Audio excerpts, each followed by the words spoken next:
Quick travel tip to BYU fans traveling to South Beach. You can look, but don't touch anything.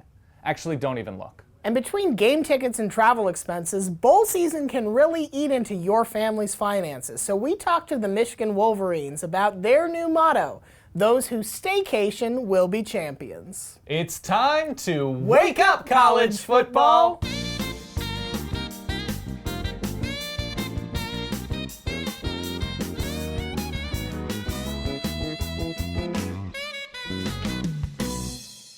Welcome to Wake Up College Football Bowl Edition. We're going to figure out the most fun bowls before the playoffs and really New Year's Eve. That guy's name is Ryan. My name is Dan. And Ryan, which game has the most potential to be awesome in your eyes? When you think college football, yes, you think Boca Raton. Absolutely, I think we all do. Duh. And I like this game because we've got a Marshall team that we talked about a lot over the course of the year, but I don't want to speak for you. I didn't really watch Marshall play this season.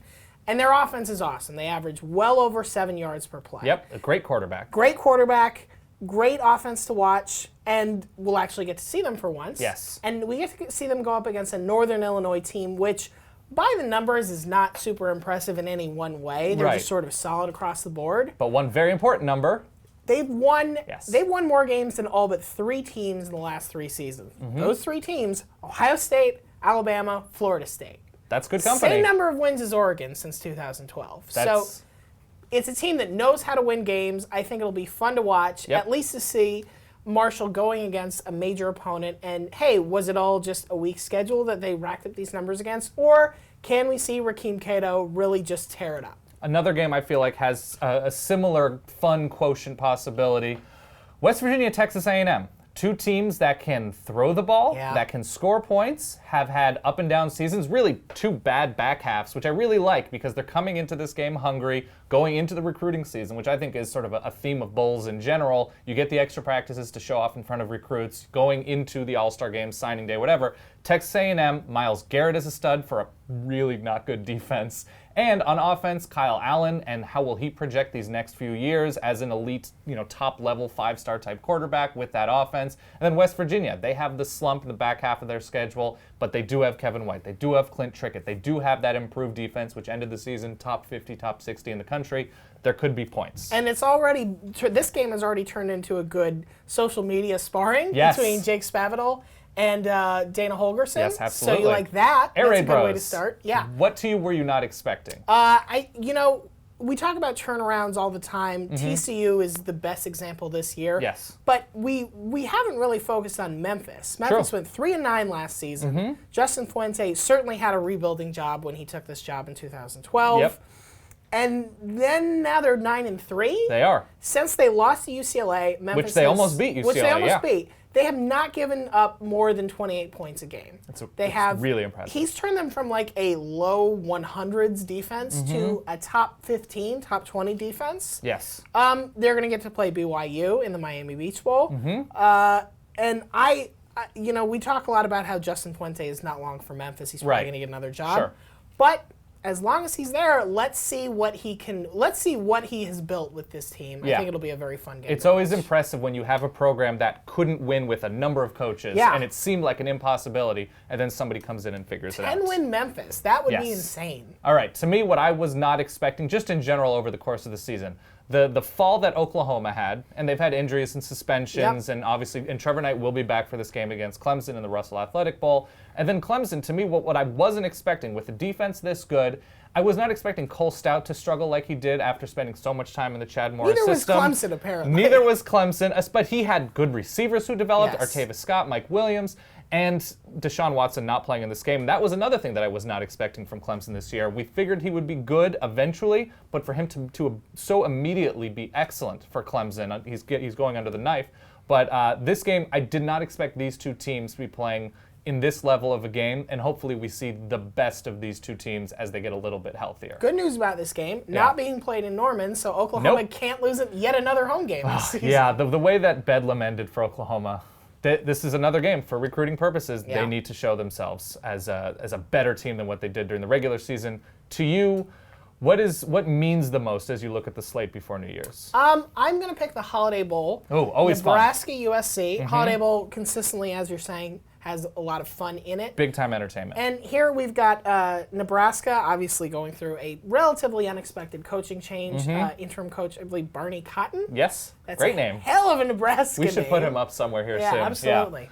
And they'll get to face USC, who I think has had a pretty decent season, certainly not as good as some of their fans would like, but also not as bad as you might have predicted under the first year of a new coach. And a high degree of difficulty with, I mean, they're only dressing like 50 scholarship players week in, week out.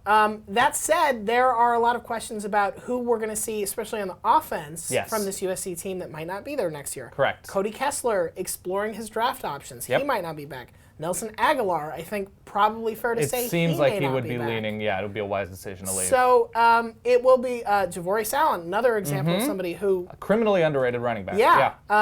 So this might be your last chance to see some really talented USC players who, because of the Lane Kiffin debacle and just sort of the struggles they've had in their higher profile games this year, talented players who you might not get to see again for this USC team. Yes, and also this is now the fourth square that Steve Sarkisian has been able to check off on mid-level Pac-12 bowl bingo. Congratulations. So Las Vegas, Alamo, they're all happening for Sark. Okay.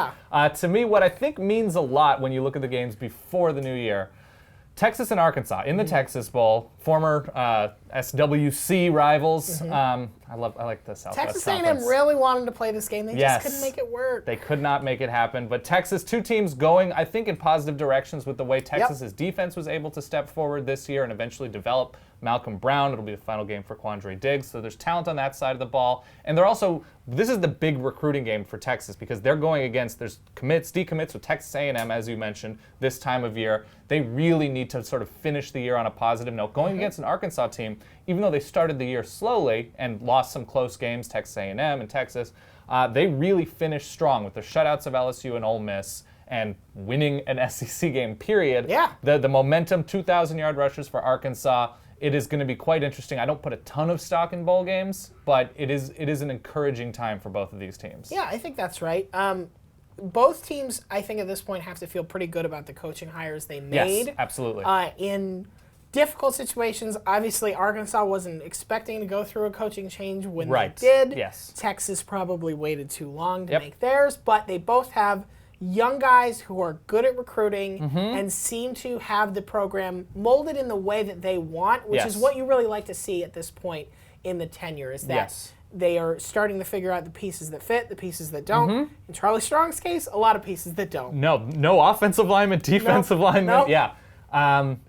He should just hang out the help wanted. Hi, hello, anybody? Can you play? You in? Yes, they're two coaches that can take advantage of momentum, I would say. All right. And finally, and this is a favorite clip of yours as we go out. Oh, man. Colorado State. Sorry, Brian Floyd. Sorry.